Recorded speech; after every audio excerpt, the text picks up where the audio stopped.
Hello friends, मैं अमृता मिश्रा आप सभी का स्वागत करती हूँ। फ्रेंड्स, आपका दिन शुभ हो, मंगलमय हो। आज मैं आप सभी को बृहस्पतिवार की व्रत कथा सुना रही हूँ। उससे पहले विघ्नहर्ता गणपति जी की जय, विष्णु भगवान की जय, विष्णु प्रिया लक्ष्मी मैया की जय।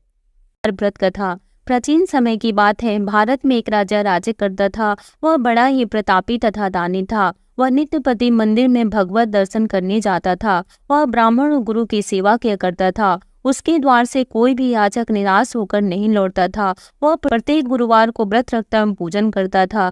हर दिन गरीबों की सहायता करता था। परंतु यह सब बातें उसकी रानी को अच्छी नहीं लगती थी। वह न व्रत करती और न किसी को एक भी पैसा दान में देती थी। वह राजा से भी ऐसा करने को मना किया करती थी। एक समय की बात है कि राजा शिकार खेलने वन को चले गए। घर पर रानी और दासी थी। उस समय गुरु बृहस्पति साधु का रूप धारण कर राजा के दरवाजे पर भिक्षा मांगने आए। साधु ने रानी से भिक्षा मांगी तो वह कहने लगी, हे साधु महाराज, मैं इस दान और पुण्य से तंग आ गई हूँ। इस कार्य के लिए तो मेरे पति देव ही बहुत हैं। अब आप ऐसी कृपा करें कि सारा धन नष्ट हो जाए तथा मैं आराम से रह सकूं। साधु रूपी बृहस्पति देव ने कहा, हे देवी, तुम बड़ी विचित्र हो। संतान और धन से कोई दुखी नहीं होता है, इसको सभी चाहते हैं। पापी भी पुत्र और धन की इच्छा करता है। अगर तुम्हारे पास धन अधिक है तो भूखे मनुष्यों को भोजन कराओ, प्याऊ लगवाओ, ब्राह्मणों को दान दो, धर्मशालाएं बनवाओ, कुआं, तालाब, बावड़ी, बाग बगीचे आदि का निर्माण कराओ तथा निर्धनों की कुंवारी कन्याओं का विवाह कराओ, साथ ही यज्ञ आदि करो। इस प्रकार के कर्मों से आपके कुल का और आपका नाम परलोक में भी सार्थक होगा एवं तुम्हें भी स्वर्ग की प्राप्ति होगी। परंतु रानी साधु की इन बातों से खुश नहीं हुई। उसने कहा, हे साधु महाराज, मुझे ऐसे धन की आवश्यकता नहीं जिसको मैं अन्य लोगों को दान देती फिरूं तथा जिसको रखने और संभालने में ही मेरा सारा समय नष्ट हो जाए। साधु ने कहा, हे देवी, यदि तुम्हारी ऐसी ही इच्छा है तो जैसा मैं तुम्हें बताता हूँ तुम वैसा ही करना। बृहस्पतिवार के दिन घर आंगन को गोबर से लिपना, अपने केसों को पीली मिट्टी से धोना, केसों को धोते समय स्नान करना, राजा से कहना वह हजामत करवाए, भोजन में मांस मदिरा खाना, कपड़े धोबी के हाथ धुलने देना। इस प्रकार 7 बृहस्पतिवार करने से तुम्हारा सारा धन नष्ट हो जाएगा। यह कहकर साधु महाराज रूपी बृहस्पति देव अंतर ध्यान हो गए। रानी ने साधु के कहने के अनुसार 7 बृहस्पतिवार तक वैसा ही करने का विचार किया। साधु के बताए अनुसार कार्य करते हुए केवल 3 बृहस्पतिवार ही बीते थे कि उसकी समस्त धन संपत्ति नष्ट हो गई। भोजन के लिए दोनों समय परिवार तरसने लगा तथा सांसारिक भोगों से दुखी रहने लगा। तब राजा रानी से कहने लगा कि हे रानी, तुम यहाँ पर रहो, मैं दूसरे देश को जाता हूँ, क्योंकि यहाँ पर मुझे सभी मनुष्य जानते हैं, इसलिए मैं यहाँ कोई काम नहीं कर सकता। मैं परदेश जा रहा हूँ, वहाँ कोई काम धंधा करूंगा, शायद हमारे भाग्य बदल जाए। ऐसा कहकर राजा प्रदेश चला गया। वह वहां जंगल से लकड़ी काट कर लाता और शहर में बेचता। इस तरह जीवन व्यतीत करने लगा। इधर राजा के बिना रानी और दासियां दुखी रहने लगी। किसी दिन भोजन मिलता और किसी दिन जल पीकर ही रह जाती। एक समय रानी और दासियों को 7 दिन बिना भोजन के व्यतीत करने पड़े तो रानी ने अपनी दासी से कहा, हे दासी, यहाँ पास ही के नगर में मेरी बहन रहती है, वह बड़ी धनवान है, तू उसके पास जा और वहां से 5 सेर बेधन मांग कर ले आ, जिससे कुछ समय के लिए गुजारा हो जाएगा। दासी रानी की बहन के पास गई। रानी की बहन उस समय पूजा कर रही थी। बृहस्पतिवार का दिन था।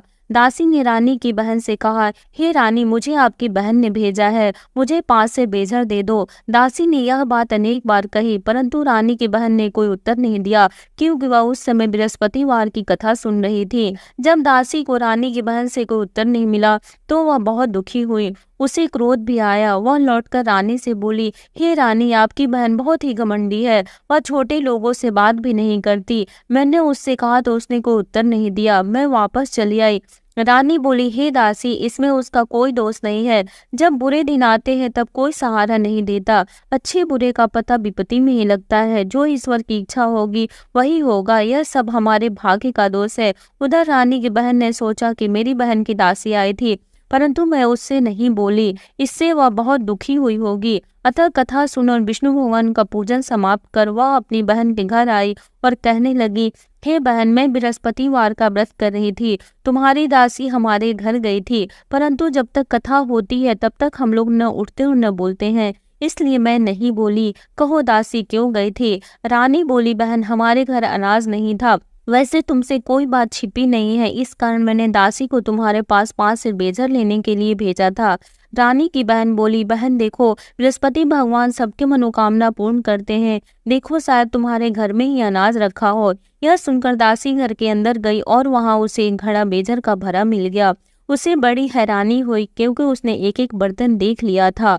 उसने बाहर आकर रानी को बताया।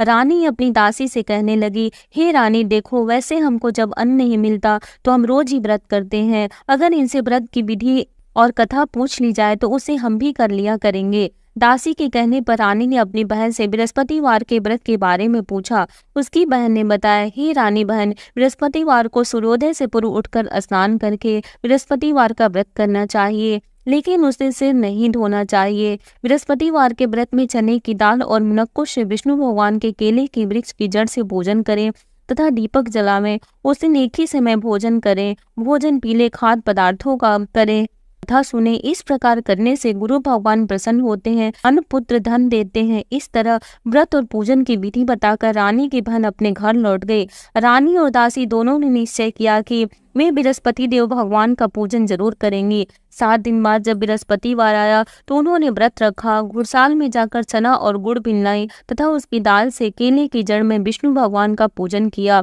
अब भोजन कहाँ से आए? दोनों बड़ी दुखी हुई, परंतु उन्होंने व्रत किया था, इस कारण बृहस्पति देव भगवान प्रसन्न थे। वे एक साधारण व्यक्ति के रूप में 2 थालों में सुंदर पीला भोजन लेकर आए और दासी को देकर बोले, हे दासी, यह भोजन तुम्हारे और रानी के लिए है, तुम दोनों करना। दासी भोजन पाकर बड़ी प्रसन्न हुई और रानी से बोली, हे रानी जी, भोजन कर लो।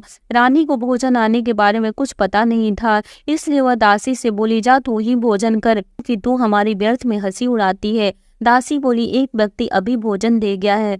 रानी कहने लगी, वह भोजन तेरे लिए ही दे गया है, तू ही भोजन कर। दासी ने कहा, वह व्यक्ति हम दोनों के लिए 2 थालों में भोजन दे गया है, इसलिए मैं और आप दोनों ही साथ साथ भोजन करेंगी। फिर दोनों ने गुरु भगवान को नमस्कार कर भोजन प्रारंभ किया। उसके बाद से वे प्रत्येक बृहस्पतिवार को गुरु भगवान का व्रत और पूजन करने लगी। बृहस्पति भगवान की कृपा से उनके पास धन हो गया, परंतु रानी फिर पहले की तरह से आलस्य करने लगी। तब दासी बोली, देखो रानी, तुम पहले भी इस प्रकार आलस्य करती थी, तुम्हें धन को रखने में कष्ट होता था, इस कारण सभी धन नष्ट हो गया। अब गुरु भगवान की कृपा से धन मिला है तो फिर तुम्हें आलस्य होता है। बड़ी मुसीबतों के बाद हमने यह धन पाया है, इसलिए हमें दान पुण्य करना चाहिए। तुम भूखे मनुष्यों को भोजन कराओ, प्याव लगवाओ, ब्राह्मणों को दान दो, कुआं, तालाब, बावड़ी आदि का निर्माण करवाओ, मंदिर पाठशाला बनवाकर दान दो, कुंवारी कन्याओं का विवाह करवाओ, धन को शुभ कार्यों में खर्च करो, जिससे तुम्हारे कुल का यश बढ़े तथा स्वर्ग प्राप्त हो और पितृ प्रसन्न हो। दासी की बात मानकर रानी ने इसी प्रकार के कर्म करने प्रारंभ किए, जिससे उनका काफी यश फैलने लगा। एक दिन रानी और दासी आपस में विचार करने लगी कि न जाने राजा किस दशा में होंगे, की कोई खोज खबर नहीं है। गुरु भगवान से उन्होंने प्रार्थना की और भगवान ने रात्रि में राजा को स्वप्न में कहा, हे राजा उठ, तेरी रानी तुझको याद करती है, अब अपने देश को लौट जा। राजा प्रातः काल उठकर जंगल से लकड़ियां काटकर रानी के लिए जंगल की ओर चल पड़ा। जंगल से गुजरते हुए वह सोचने लगा, रानी की गलती से कितने दुख भोगने पड़े। राजपाट छोड़कर उसे जंगल में आकर रहना पड़ा। जंगल से लकड़ियां काटकर उन्हें बेचकर गुजारा करना पड़ा।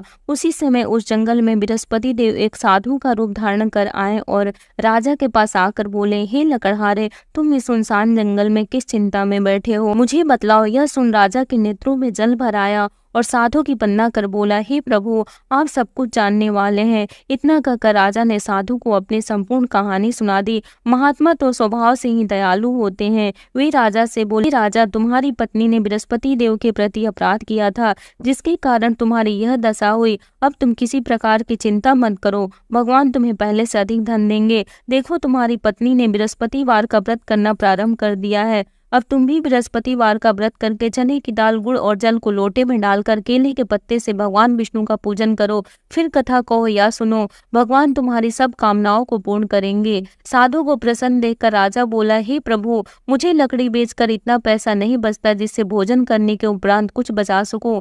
मैंने रात्रि में अपनी रानी को व्याकुल देखा है। मेरे पास कोई साधन नहीं जिससे समाचार जान सकूं। फिर मैं बृहस्पतिवार की कौन सी कहानी कहूँ या सुनूं, मुझको तो कुछ भी मालूम नहीं है। साधु ने कहा, हे राजा, तुम किसी बात की चिंता मत करो। बृहस्पतिवार के दिन तुम रोजाना की तरह लकड़ियां लेकर शहर को जाओ। तुम्हें रोज से दुगना धन प्राप्त होगा, जिससे तुम भली भांति भोजन कर लोगे तथा बृहस्पति देव की पूजा का सामान भी आ जाएगा। बृहस्पति देव की कथा इस प्रकार है। बृहस्पति देव की कथा। प्राचीन काल में एक बहुत ही निर्धन ब्राह्मण था। उसकी कोई संतान नहीं थी। वह नित्य पूजा पाठ करता, परंतु उसकी स्त्री बहुत मलिनता के साथ रहती थी। वह न स्नान करती और न किसी देवता का पूजन करती। प्रातः काल उठते ही सर्वप्रथम भोजन करती, बाद में कोई अन्य कार्य करती। ब्राह्मण देवता बहुत दुखी रहते थे। पत्नी को बहुत समझाते, किंतु उसका कोई परिणाम न निकला। भगवान के अनुकंपा से एक समय उस ब्राह्मण की पत्नी गर्भवती हुई और 10वें महीने एक सुंदर कन्या को जन्म दिया। निर्धन ब्राह्मण कन्या के जन्म से बहुत दुखी हुआ। धीरे धीरे ब्राह्मण की कन्या बड़ी होने लगी। बचपन से ही उस कन्या की रुचि भगवान विष्णु की पूजा में थी। वह प्रातः काल उठते ही स्नान आदि करके भगवान विष्णु की पूजा करने मंदिर में जाती थी। बृहस्पतिवार को व्रत करके विधिवत पूजा पाठ करती थी। पूजा पाठ के बाद वह पढ़ने के लिए पाठशाला में जाती थी। घर से चलते हुए वह मुट्ठी भर जौ साथ लेकर जाती थी और पाठशाला के रास्ते में थोड़े थोड़े जौ गिराती जाती थी। जब वह पाठशाला से घर लौटती तो जौ के वह दाने सोने में बदले हुए मिलते थे। लड़की सभी सोने के दाने बिन लाती थी। एक दिन जब सोने के दानों को साफ कर रही थी तो उसकी माँ ने कहा, बेटी, सोने के दाने साफ करने के लिए सोने का सूप भी होना चाहिए। अगले दिन बृहस्पतिवार था। उसने भगवान बृहस्पति देव जी की पूजा करते हुए प्रार्थना की, हे भगवान, यदि मैंने आपका व्रत विधिवत किया हो तो मुझे सोने का सूप दे दो। भगवान बृहस्पति देव ने उसकी मनोकामना पूरी करने का वचन दिया। पाठशाला से लौटते समय उसे रास्ते में सोने का सूप पड़ा हुआ मिला। घर लौटकर सोने का सूप अपनी माँ को दिखाकर वह सोने के दाने साफ करने लगी। उसी समय नगर का राजकुमार उसके घर के पास से गुजरा। उस सुंदर लड़की को सोने के सूप में जौ साफ करते देख राजकुमार उस पर मोहित हो गया। महल में लौटकर राजकुमार ने राजा से उस लड़की से विवाह करने की इच्छा प्रकट की तो राजा ने ब्राह्मण को महल में बुलाकर राजकुमार से उसकी लड़की की बात कही। ब्राह्मण तैयार हो गया। धूमधाम से उस लड़की का विवाह राजकुमार से हो गया। दुल्हन बनकर ब्राह्मण की लड़की महल में चली गई। लड़की के चले जाने से ब्राह्मण फिर निर्धन हो गया। उसे कई कई दिन भोजन भी नहीं मिलता था। बहुत दुखी होकर ब्राह्मण एक दिन अपनी लड़की के पास गया। अपने पिता से निर्धनता का समाचार सुनकर उसे बहुत सा धन देकर पिता को विदा किया। उस धन से ब्राह्मण के कुछ दिन तो आराम से गुजर गए, लेकिन जल्दी ही फिर भूखों मरने की हालत हो गई। ब्राह्मण अपनी लड़की से धन लेने के लिए फिर महल में पहुंचा। लड़की ने पिता की बुरी हालत देखकर कहा, पिताजी, आखिर आप कब तक मुझसे धन लेकर जीवन यापन करेंगे? आप कोई ऐसा उपाय क्यों नहीं करते जिससे आपका घर धन संपत्ति से भर जाए? ब्राह्मण ने कहा, मैंने तेरी माँ को बहुत समझा लिया, पर उसकी समझ में कुछ नहीं आता। उसका फुहड़पन नष्ट हो तो घर की निर्धनता भी दूर हो जाएगा। तब कुछ सोचकर लड़की ने पिता से कहा, पिताजी, आप कुछ दिनों के लिए माँ को मेरे पास छोड़ जाओ। तब कुछ सोचकर ब्राह्मण पत्नी को लड़की के पास महल में छोड़ आया। लड़की ने अपनी माँ से कहा, माँ, तुम प्रातःकाल उठकर स्नान आदि करके भगवान बृहस्पति देव विष्णु जी की पूजा अवश्य करना। पूजा करने से तुम्हारी निर्धनता अवश्य दूर हो जाएगी। लेकिन उसकी माँ ने उसकी कोई बात नहीं मानी। तब क्रोधित होकर लड़की ने अपनी माँ को कक्ष में बंद कर दिया। सूर्योदय के समय माँ को उठाकर जबरदस्ती उससे स्नान कराया और फिर मंदिर में ले जाकर भगवान बृहस्पति देव की पूजा कराई। कुछ दिनों तक ऐसा करने से माँ की बुद्धि में परिवर्तन हुआ और वह स्वयं बृहस्पतिवार का व्रत रखने लगी। उसके व्रत रखने से ब्राह्मण के घर में भगवान विष्णु के अनुकंपा से धन की वर्षा होने लगी। दोनों पति पत्नी धन संपत्ति पाकर आनंद पूर्वक जीवन यापन करते हुए विष्णु धाम को चले गए। लकड़हारा वन राजा ने उन साधु से भगवान बृहस्पति देव जी की यह कथा सुनकर बृहस्पतिवार का व्रत करके भगवान विष्णु की पूजा की। उस दिन से उसके सभी क्लेश दूर हो गए। लेकिन अगले बृहस्पतिवार को कामकाज में अधिक व्यस्त रहने के कारण उसने भगवान बृहस्पति देव जी का व्रत नहीं किया। भगवान बृहस्पति देव लकड़हारे से क्रोधित हो गए और उसे भूल की सजा दी। उस दिन नगर के राजा ने नगर में घोषणा करके सबको सूचित किया, प्रत्येक नागरिक मेरे महल में भोजन करने आए। जो नहीं आएगा उसे अपराधी मानकर भारी दंड दिया जाएगा। लकड़हारा बने राजा ने उस नगर के राजा की घोषणा तो सुनी, लेकिन जंगल से लकड़ी काटकर लाने और उन्हें बेचने में देर हो जाने के कारण वह समय पर महल में भोजन करने नहीं जा सका। अतः राजा के सैनिक लकड़हारे को पकड़कर महल में ले गए। राजा ने उसे महल के कक्ष में बैठाकर भोजन कराया। उस कक्ष में खूंटी पर रानी का सोने का हार लटका हुआ था। लकड़हारा अकेला उस कक्ष में भोजन कर रहा था। तभी उसने एक आश्चर्यजनक घटना घटती देखी। देखते ही देखते वह खूंटी हार को निकल गई। थोड़ी देर बाद राजा ने हार को गायब देखा तो लकड़हारे को कारावास में डलवा दिया। लकड़हारा मन ही मन अपने भाग्य को कोसने लगा। तभी उसे जंगल में मिले साधु का स्मरण हो आया। थोड़ी देर में भगवान बृहस्पति देव सन्यासी के रूप में उसके सामने प्रकट हुए और कहा, हे लकड़हारे, तूने भगवान बृहस्पति देव की पूजा नहीं की, इसी कारण तुम्हें कष्ट हुआ है। लेकिन अब चिंता मत करो, बृहस्पतिवार के दिन कारागार के दरवाजे पर तुम्हें कुछ पैसे पड़े हुए मिलेंगे। उन पैसों से भगवान बृहस्पति देव का व्रत करके उनकी पूजा करोगे तो तुम्हारे सब दुख नष्ट हो जाएंगे। बृहस्पतिवार के दिन दरवाजे पर पड़े मिले पैसों से चने और गुड़ मंगाकर लकड़हारे ने बृहस्पतिवार की कथा कही तो भगवान बृहस्पति देव ने प्रसन्न होकर उस नगर के राजा को स्वप्न में लकड़हारे को कारागार से मुक्त करने को कहा। सुबह राजा ने अपने कक्ष में आकर देखा तो खूंटी पर रानी का हार टंगा हुआ था। राजा ने लकड़हारे को मुक्त कर दिया और उसे धन और आभूषण देकर विदा किया। लकड़हारा बना राजा उस नगर से चलकर अपने नगर में पहुंचा तो उस नगर में कुएं, धर्मशालाएं, बाग बगीचे देखकर बहुत प्रसन्न हुआ।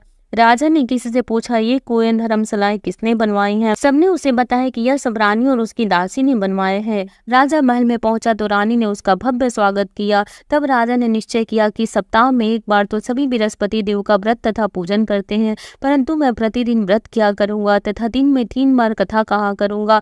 अब राजा हर समय दुसाले में चने की दाल बांधे रहता तथा दिन में 3 बार बृहस्पति देव की कथा कहता। कुछ दिनों के बाद राजा को अपनी बहन की याद आई। एक दिन घोड़े पर सवार होकर राजा अपनी बहन से मिलने चल दिया। अभी राजा नगर के बाहर पहुंचा ही था कि उसने कुछ लोगों को एक 100 को ले जाते हुए देखा। राजा को स्मरण हो आया कि आज उसने किसी को बृहस्पतिवार की व्रत कथा नहीं सुनाई है।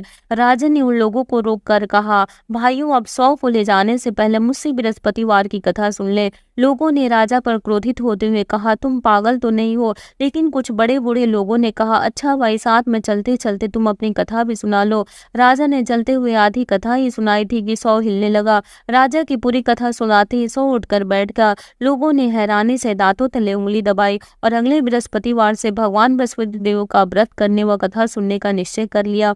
अब घोड़े पर सवार राजा चलते हुए किसान के पास पहुंचा। किसान अपने खेत में हल चला रहा था।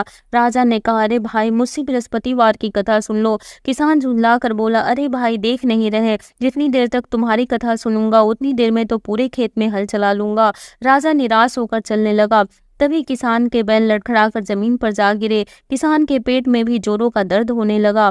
उस किसान की पत्नी जब खाना लेकर आई तो उसने किसान से इस बारे में पूछा। किसान ने घुड़सवार की पूरी कहानी सुनाई। किसान की पत्नी दौड़ती हुई राजा के पास पहुंचकर हाथ जोड़कर बोली, भैया, मैं तुम्हारी कथा सुनने को तैयार हूँ। राजा ने उसके साथ खेत पर पहुंचकर बृहस्पतिवार की कथा सुनाई। तभी बैल उठकर खड़े हो गए। किसान के पेट का दर्द भी तुरंत ठीक हो गया। राजा अपनी बहन के घर पहुंचा तो उसकी बहुत आवभगत हुई। अगले दिन सुबह उठकर राजा ने देखा घर के सभी लोग भोजन कर रहे हैं। किसी भूखे को बृहस्पतिवार की कथा सुनाए बिना राजा भोजन नहीं करता था। उसने बहन से कहा, बहन, क्या घर में कोई ऐसा व्यक्ति है जिसने अभी तक भोजन न किया हो? उसकी बहन बोली, भैया, हमारे घर में तो क्या आपको पूरे नगर में कोई ऐसा व्यक्ति नहीं मिलेगा जिसने सुबह सुबह भोजन नहीं किया हो। तब राजा ने बहन के घर से निकलकर उस नगर में बिना भोजन किए व्यक्ति की तलाश की। एक गणनीय के घर में उसका बेटा बीमार होने के कारण भूखा रह गया था। राजा ने उसको जाकर बृहस्पतिवार की कथा सुनाई। कथा सुनते सुनते गणनीय का बेटा बिल्कुल ठीक हो गया। सबने राजा की बहुत प्रशंसा की। एक दिन राजा ने अपनी बहन से कहा, बहन, अब हम अपने घर को जाना चाहते हैं, तुम भी हमारे साथ चलो, कुछ दिन वहां रहकर लौट आना। राजा की बहन ने अपनी सास से पूछा तो सास ने ताने देते हुए कहा, वो मायके जाना तो अकेली जाना, मेरे पोतों को नहीं ले जाना। तुम्हारे भाई की कोई संतान नहीं है, कहीं तुम्हारी भाभी मेरे पोतों पर कोई जादू टोना न कर दे। दूसरे कक्ष में बहन की सास की बातें सुनकर राजा दुखी मन से अकेला ही अपने नगर को लौट गया। रानी ने राजा से कहा, आप तो अपनी बहन को साथ लाने की बात कहकर गए थे, फिर बहन को साथ क्यों नहीं लाए? तब राजा ने दुखी होते हुए कहा, रानी, हम निसंतान हैं, इसलिए कोई हमारे घर आना पसंद नहीं करता। रानी ने राजा को समझाया, हे प्राणनाथ, हमें बृहस्पति देव ने सब कुछ दिया है, अब भगवान बृहस्पति देव हमें संतान भी अवश्य देंगे। बृहस्पतिवार को विधिवत व्रत करते हुए राजा रानी ने भगवान बृहस्पति देव से संतान के लिए प्रार्थना की। कुछ दिनों के बाद उन्होंने स्वप्न में दर्शन देते हुए कहा, हे राजन, तेरी मनोकामना अवश्य पूरी होगी। 1 सप्ताह बाद ही रानी गर्भवती हो गई। 10वें महीने रानी ने एक सुंदर पुत्र को जन्म दिया। राजा रानी जीवन पर्यंत बृहस्पतिवार का व्रत करते रहे। उनके घर में धन की वर्षा होती रही। इस तरह आनंद पूर्वक जीवन यापन करते हुए राजा रानी भगवान बृहस्पति देव जी की अनुकंपा से मोक्ष को प्राप्त करके सीधे बैकुंठ धाम पहुंच गए। बृहस्पतिवार को विधिवत व्रत करके जो स्त्री पुरुष भगवान विष्णु की पूजा करते हैं, भगवान उनकी सभी मनोकामनाएं पूरी करते हैं। एक बार बोलो विष्णु भगवान की जय।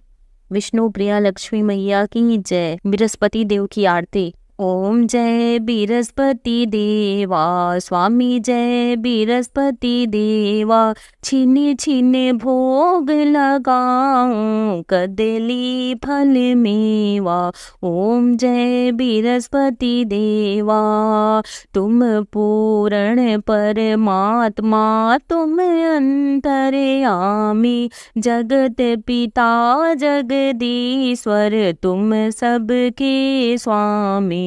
ओम जय बृहस्पति देवा, चरणामृत निज निर्मल सब पातक हरता, सकल मनोरथ दायक कृपा करो भरता। ओम जय बृहस्पति देवा, तन मन धन अर्पण कर जो जन शरण पड़े, प्रभु पर गठ तब हो कर आकर द्वार खड़े। ओम जय बृहस्पति देवा, दीन दयाल दया निधि भक्तन हितकारी, पाप दोष सब हरता भव बंधन हारी। ओम जय बृहस्पति देवा, सकल मनोरथ दायक सब संशय हारी, विषय विकार मिटाओ संतन सुखकारी। ओम जय बृहस्पति देवा, जो कोई आरती तेरी प्रेम सहित गावे, ज्येष्ठानंद आनंद सो निश्चय पावे। जय बृहस्पति देवा स्वामी जय बृहस्पति देवा। एक बार बोलो बृहस्पति भगवान की जय। विष्णु प्रिया लक्ष्मी माता की जय।